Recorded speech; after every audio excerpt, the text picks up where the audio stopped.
Episode 60, The Canaanites' Culture and Religion. Why would the Lord want to kill the Canaanites?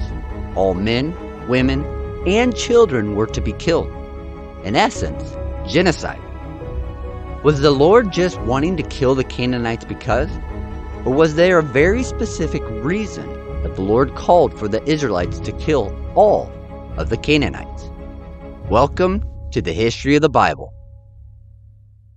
In the last episode, we began talking about how God could call for the absolute destruction of the Canaanites. In this episode, we're going to talk about who the Canaanites were as a society. This will bring a little bit of light on why the Lord gave the command that He did. The Greeks would call the Canaanites the Phoenicians, which means purple in Greek, because they were known to be the people that worked with purple dye. The Bible says that the name Canaan comes from the grandson of Noah. Thus, the Canaanites would be the descendants of Canaan. When the descendants of Canaan first moved into the land that we are now calling the land of Canaan, they were nomadic tribes. They lived off the land, mostly hunter and gatherers that followed wherever they could get their food and food for their herds. Although, during this time, the land was not yet prepared for crops, which led the nomadic tribes to turn towards raising herds for a source of food. Eventually, the people would begin to move towards building and establishing cities within the land of Canaan.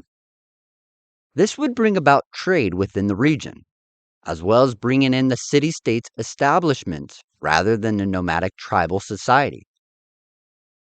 The land and the people of Canaan were situated at the intersection of many different cultures between the Egyptians, Mycenaeans, Cretians, and Mesopotamian societies. They would also expand their trade to the Mediterranean Sea as well. The Canaanites are believed to have had trade routes via the sea that reached Spain and possibly as far north as England, as they were expert shipbuilders and seamen. The land of Canaan was perfectly located between North Africa, Asia, and Europe by land, and from their location at the end of the Mediterranean Sea, they had access to the ocean. The Egyptians would be the main nation that the Canaanites would trade with. As time would tell, they were also the nation that would most often hold dominance over the land of Canaan before the Israelites showed up. Because the Canaanites were between vastly different cultures, they would blend into the Canaanite cultures. For example, to bury their dead, the Canaanites would put the elite of the city-states into tombs with great grave goods, as they were called. This Egyptian practice was to bury the elite with the valuable items to help them in the afterlife. However, at the same time, the Canaanites would bury their infants under the floor of the home, as this was a Mesopotamian practice. But the Canaanites wouldn't be just influenced by other cultures. They would influence others as well. So much so that we today are impacted by it. The alphabet that we use today, for the most part, comes from the Romans. They in turn got it from the Greeks. But where did the Greeks get it from? The Greeks didn't fully create their own alphabet. They received what the Canaanites had already had. The Canaanites were the ones who created the first alphabet, and because of their influence in the world through trade, that alphabet was then passed on to the Greeks. But it isn't just the alphabet that the Canaanites passed on to other nations. They were mathematicians, sailors, and open sea navigators. They passed their skills on in shipbuilding.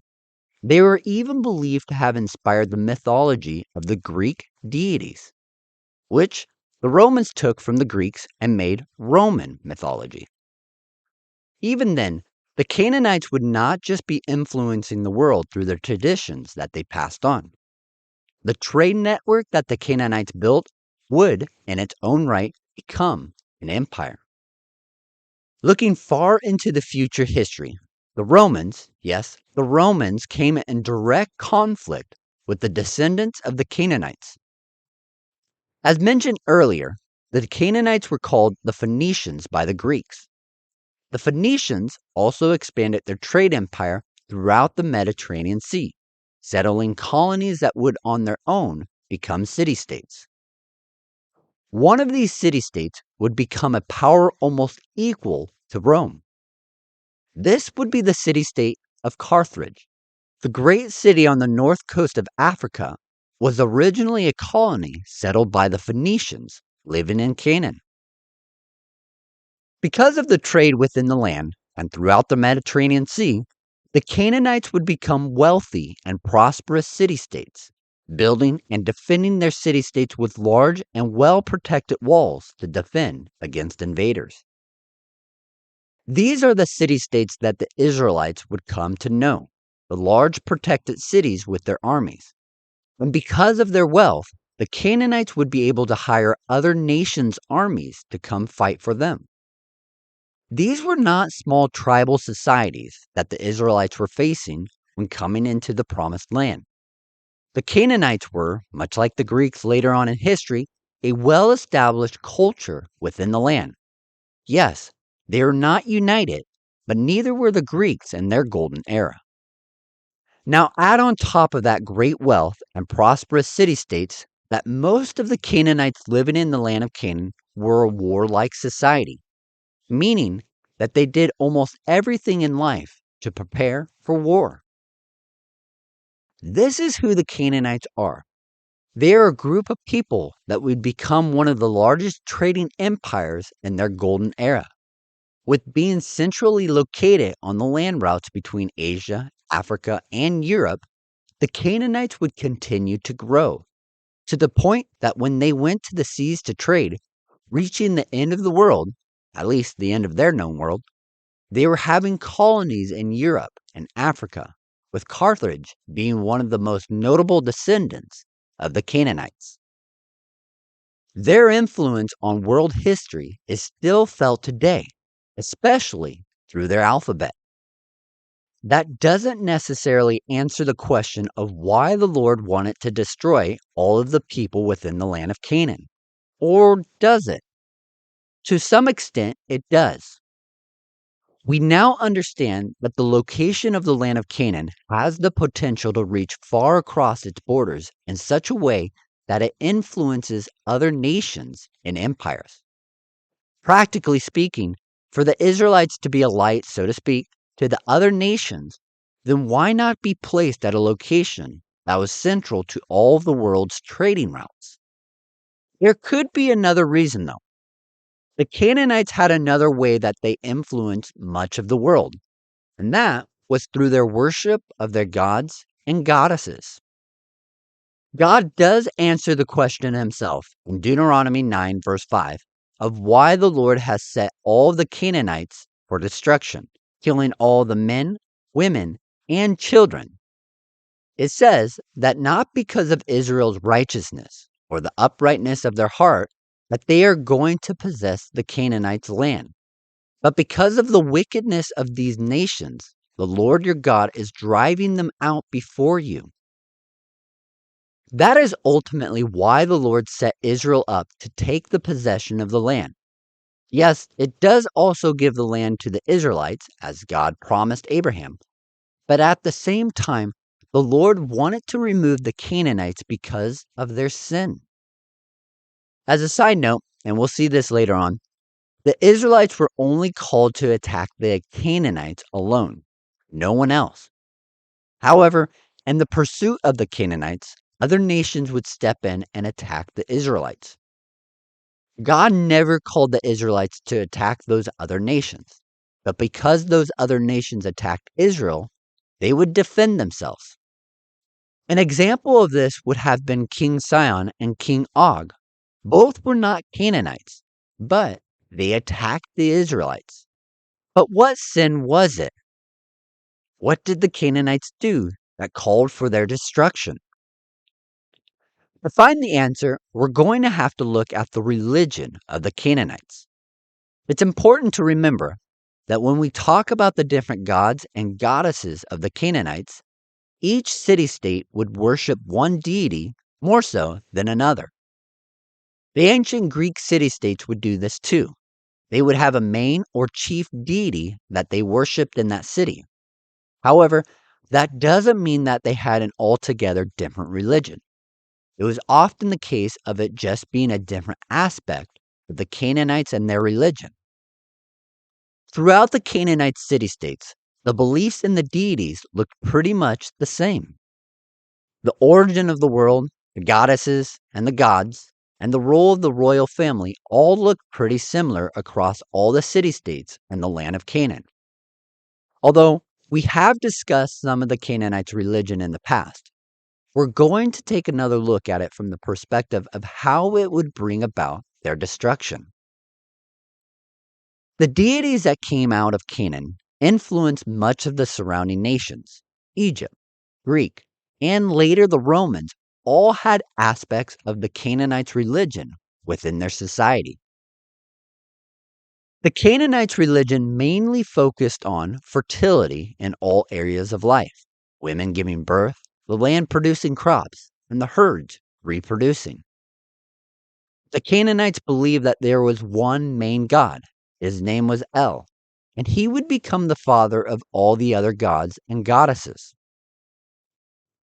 In Greek mythology, El would be identified as Kronos. El was believed to be the god of the sky and ruler of the divine assembly. El's partner would be Asherah, who would become the mother of 70 gods, and her name means the Lady of the Sea. Eventually, the right to rule the gods and goddesses was passed on from El to his son Yam, who was the god of the sea. However, Yam was a tyrant in his rule over the other gods and goddesses, so his mother Asherah offered herself up as a sacrifice so that Yam would be less of a tyrant. Before she was able to offer herself as a sacrifice, another son of El stepped forward to challenge Yam, and his name was Baal. The word Baal meant Lord. He was the god of rain, thunder, and fertility. Despite Yam being given magical weapons by El, Baal was able to defeat the god of the sea. But with it came other issues. Once Baal had defeated Yam, Mot, the god of the underworld, sterility, death, and waterless deserts, lures Baal to his death. This would bring about drought and infertility on the land. However, the goddess of war and the agent of vengeance, Nat, who happens to be Baal's sister wife, finds Baal's body and takes vengeance on Mot. Nat would eventually kill Mot, but being that they are gods, both Mot and Baal come back to life. The battle would resume between Mot and Baal, but Baal would eventually win. This would leave him in complete rule over the other gods and goddesses. The battle between Mot and Baal is continual. It is believed that if the seasons for crops, herds, and women were fruitful, then Baal had won the battle. But if there was a season of infertility for crops, herds, and women, it was believed that Mot had won. The battle would be never ending, and when one god died, they would eventually come back to life. Because Baal won the right to rule, he would become the main god that was worshipped by the Canaanites. Even though technically El was a higher deity than Baal, Baal would receive the people's worship. Having lands, herds, and families that were fertile was what kept the people alive and thriving. So this, of course, would become the focal point of worship, as Baal was the god of fertility. The places that the Canaanites worshiped were often done on a simple stone or brick altar, often located at a high place in the topography or underneath the grove of trees. It was the way that the Canaanites worshiped that would be the real issue. Yes, the Canaanites had their typical animal sacrifices, but the Canaanites would become known for their human sacrifice, offering up their own children and babies to be burned alive. Often, Human sacrifices were done after a disaster or a great loss in battle. The reason that the Canaanites would do human sacrifice is that it was believed that their god El sacrificed one of his sons after losing a war. The Canaanites had the practice of temple prostitute. People would go to these temples to have sex with the prostitute as an act of worship or to gain favor with the deity of the temple. Another reason that female temple prostitutes were a thing was so that they could be impregnated with children that would then be dedicated to the god or goddess of the temple. If a family wanted to dedicate their child to the gods or goddesses, they would have their children go through a rite of passage. Having them pass through fire would then set the children apart for the service of Baal. It was this type of worship that the Canaanites performed that brought the command for the Lord to kill all of the people. But one may ask themselves, the Canaanites were not the only ones worshiping and performing these type of religious activities. So why would the Canaanites be specifically targeted? There was a curse that was given to Canaan way back in Genesis 9 verses 25 and 26. It says, "Cursed be Canaan, a servant of servants shall he be to his brothers," and that Canaan would be a servant to Shem and Japheth. Taking all of this information and putting it together may help in giving us an answer. The location of the Canaanites, the religion of the Canaanites, the family curse on the Canaanites. All of these together may hold the answer. Because of the location where the Canaanites lived was a place of influence. The whole world would be affected by them through trade, traditions, and religion. All of it would be influential to the known world. Because of this influence that they held, they passed on their religion to all the other nations as well. Greek and Roman religions were based on what they received from the Canaanites. Even the Egyptians had been influenced by the Canaanites. Now, for a moment, let's just imagine what the world would have looked like if that place of influence was replaced with the Israelites. The religion that would influence the world would not have been multiple gods and goddesses practicing witchcraft, human sacrifice, and temple prostitution. It would have been replaced with the one true God that brought the Israelites out of Egypt. That was the God who was there for Abraham, Isaac, and Jacob. The common religion would not be pleasing the gods and specific deities. It would have been the Israelites' religion, one where God had already loved the people and wanted to have a relationship once again with humankind, as it was in the Garden of Eden. This is why God wanted to set Israel up as a light to the nations, to remove the outside influence of false religions and replace the world's main religion with that of the Israelites, so that the Israelites could lead the nations back to the one true God, Yahweh. Though God was calling for the Canaanites to all be killed, it would remove the influence that they had on the world, as well as the trap for the Israelites to fall later into. God wasn't destroying the Canaanites just to destroy them. In reality, if the people within the land of Canaan wanted to become part of Israel's society, they could do so. But they would have to leave their old life, especially the part of the religion, because the Lord gave the Israelites in the Ten Commandments that there should be no other gods beside him. There was an opportunity for the Canaanites to be integrated into the Israelites' culture. Now, did many of the people choose to do so? Not really. The Canaanites weren't just this little nation of tribes. They were world influencers.